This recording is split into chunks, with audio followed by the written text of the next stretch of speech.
Transition elements में आपका स्वागत है। आप देख रहे हैं अंग्रेजी व्याकरण की एक ऐसी चैनल जिसमें आप अंग्रेजी व्याकरण के सारे विषयों का हल सुंदर रूप से आपको मिल सकेगा। तो यह वॉल्यूम 38 है और इसमें हम लोग पार्टिसिपल को पढ़ेंगे। यह पार्टिसिपल का पार्ट 2 है। 37 अंक में हम पार्टिसिपल के पहले भाग को पढ़ें जिसको हम प्रेजेंट पार्टिसिपल के नाम से जानते हैं, और यहाँ हम पार्टिसिपल का सेकंड भाग पढ़ रहे हैं और उसका नाम है पास्ट पार्टिसिपल। तो आइए हम लोग पढ़ते हैं। हम लोग देख रहे हैं पास्ट पार्टिसिपल। अच्छा, पास्ट पार्टिसिपल्स, इसका प्लूरल हुआ पास्ट पार्टिसिपल का। आप इसे पास्ट पार्टिसिपल भी कह सकते हैं, पास्ट पार्टिसिपल भी कह सकते हैं इसे। पास्ट पार्टिसिपल का प्रारूप, पास्ट पार्टिसिपल का प्रारूप का मतलब है जिस प्रकार से पास्ट पार्टिसिपल को लिखते हैं, वर्ड को लिखते हैं उसको। ऐसे अंग्रेजी में हमने फॉर्म कहा है, V3 फॉर्म होता है, अर्थात वर्ब का थर्ड फॉर्म। जैसे हम लोग V1 पढ़ते हैं, V2 पढ़ते हैं, V3 पढ़ते हैं, तो वर्ब का V3 फॉर्म को हम लोग पास्ट पार्टिसिपल बोलते हैं। यह जो वर्ब का फॉर्म है V2, V1, V3, इसे हम कंजुगेशन ऑफ वर्ब्स के नाम से जानते हैं। यह वाक्य में शब्द की विशेषता बतलाता है। यह वाक्य, एक वाक्य अगर है तो यह विशेषण जिस प्रकार से नाउन की विशेषता बतलाता है, ठीक उसी प्रकार से यह पास्ट पार्टिसिपल भी किसी एक नाउन या नाउन इक्विवेलेंट संज्ञा या संज्ञा के समान शब्द की विशेषता को बतलाता है। यह दो वाक्यों को जोड़ता भी है। यह जो पास्ट पार्टिसिपल है, यह दो वाक्यों को जोड़ने का भी काम करता है। इसका मतलब है यह क्रिया से बना हुआ एक विशेषण होता है। यह इसका फॉर्म जो है, प्रारूप जो है, क्रिया का होता है, किंतु यह काम विशेषण का करता है। यह क्रिया और विशेषण दोनों का काम करता है। यह क्रिया का भी काम करता है और विशेषण का भी काम करता है। इस प्रकार से हम देख रहे हैं कि पास्ट पार्टिसिपल का मतलब है वाक्य के मुख्य क्रिया से, वाक्य के मुख्य क्रिया से पहले कोई काम हुआ हो। पास्ट पार्टिसिपल का मतलब क्या हुआ? गौर से सुने। पास्ट पार्टिसिपल का मतलब हुआ कि जो मेन वर्ब है, वाक्य का जो मेन वर्ब है, मेन वर्ब कहने का मतलब फाइनाइट वर्ब है, उस क्रिया से पहले कोई काम हुआ हो, इसे हम पास्ट पार्टिसिपल से जानते हैं। तो हिंदी क्रिया के मूल रूप में आ, ई, ए के बाद हुआ, हुई, हुआ, हुई और हुए जुड़ा होता है। हिंदी की जो क्रिया होती है, मुख्य क्रिया होती है, उसमें हुआ, हुई और हुए जुड़ा हुआ होता है। अब एक उदाहरण के लिए, जैसे पढ़ता हुआ, पढ़ती हुई, गिरता हुआ, गिरती हुई, ऐसे शब्द आते हैं तो इसे हम पास्ट पार्टिसिपल कहते हैं। अच्छा,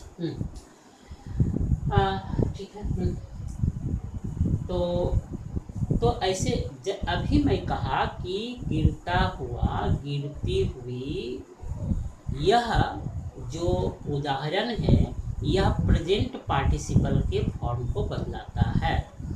इस प्रेजेंट पार्टिसिपल, जैसे गिरा मुख्य वर्ब अगर हो हिंदी का, माने रूट फॉर्म हो, तो इसमें ताते ती अगर लगती है तो इसे प्रेजेंट पार्टिसिपल कहते हैं। किंतु ताते ती के जगह पर में अगर आ, ई, ए, माने गिरा, या गिरी या गिरे, ऐसे शब्द के पास इसके बाद हुआ हुई अगर हुए हो तो इसे हम पास्ट पार्टिसिपल कहते हैं।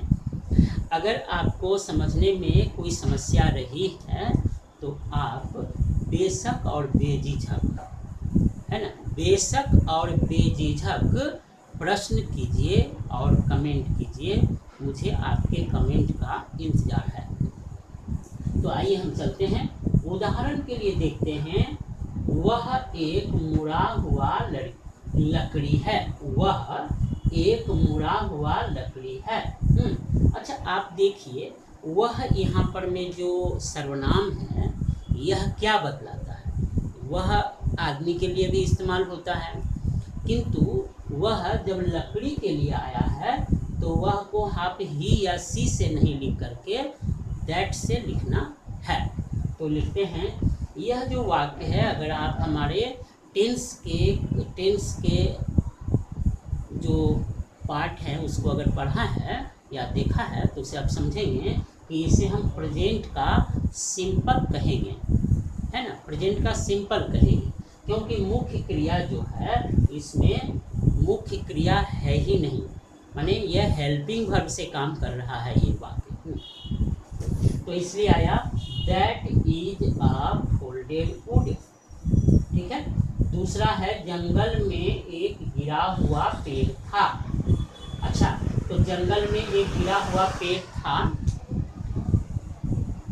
इसे हम वाक्य में लिखेंगे देयर इज, है ना, देयर इज। अब था है यहाँ पर में, इसके लिए हमने वाच किया, तो there was a broken tree in the forest, है ना। अब यह बात के प्रश्न है कि हमने देयर का इस्तेमाल क्यों किया है। इसे बाद के किसी अंक में मैं रखा हूँ, मैं आप लोग के समक्ष इसे रखूँगा क्यों किया है। पहले ये जो ब्रोकन ट्री है, इसमें जो ट्री है यह नाउन है और ब्रोकन जो है V3 है।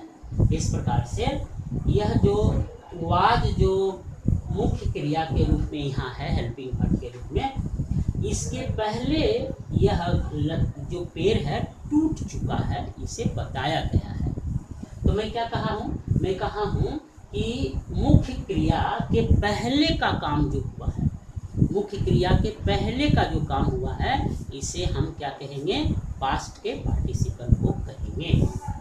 अच्छा, अब हम देखेंगे, मेरे घर में एक जला हुआ लड़का है। अब मेरे घर में, तो there is a burned child in my house.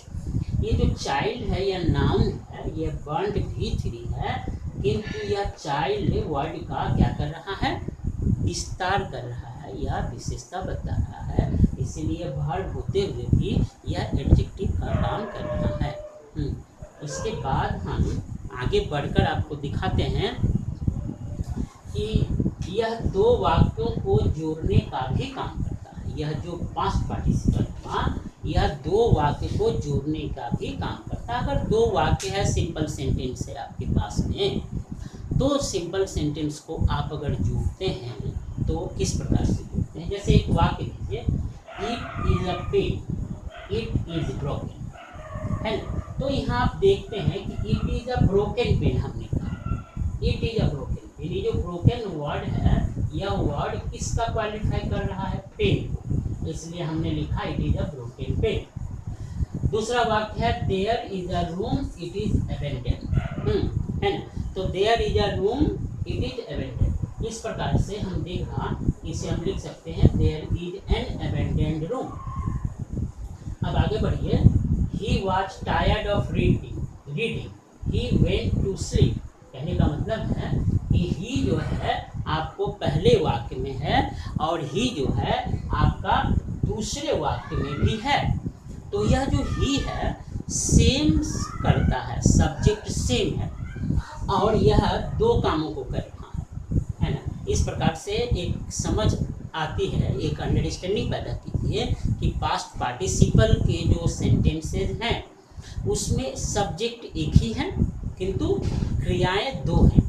ठीक उसी प्रकार से जिस प्रकार से कि प्रेजेंट पार्टिसिपल के हम लोग के सेंस में हम लोग किया है, बस अंतर यही है कि पास्ट पार्टिसिपल बदला क्या रहा है कि मुख्य क्रिया के पहले यह काम हुआ है। तो लिखते हैं tired of reading he went to sleep. तो पहले का जो ही वेंट टू स्लीप जो है वह बिल्कुल हूबहू लिखा गया है, किंतु इसे हमने रिड्यूस किया है। He was tired of reading को ही और वॉज को हटाया और टायर्ड ऑफ रीडिंग किया, इस प्रकार से हमने लिखा। He fell in the hole, he could not come out. तो वह यह हुआ ही दोनों में है सब्जेक्ट के रूप में, और यह पास्ट का इंडेफिनिट है, और इसलिए हम लिखा ये जो फेल वर्ब है इसे हम V3 में किया। तो लिखा फेल इन द होल, ही को हटाया क्योंकि ही यहाँ पर में हूबहू हमें रख लेना है, इसलिए fallen in the hole he could not come out. इस प्रकार से हमने दो वाक्यों को जोड़ कर करके वाक्य को इकट्ठा एक वाक्य बनाने को सीखा। इस प्रकार से यह पास्ट पार्टिसिपल को मैं बहुत ही संक्षेप में समझाने का प्रयास किया हूँ, और मेरे ख्याल से यह बहुत संक्षिप्त भी है, और इसका जो मुख्य चीज़ें हैं पास्ट पार्टिसिपल की जितनी भी मुख्य चीज़ें हैं हमने डिस्कस कर ली है। ठीक है, अगले अंक में कहने का मतलब है 38 वॉल्यूम है ये, 39 वॉल्यूम में हम पास्ट पार्टिसिपल के परफेक्ट पार्टिसिपल के बारे में पढ़ेंगे। आपको धन्यवाद सुनने के लिए, और सुनते रहें, जानते रहें, मतलब कीप लर्निंग और keep enjoying. Thank you so much.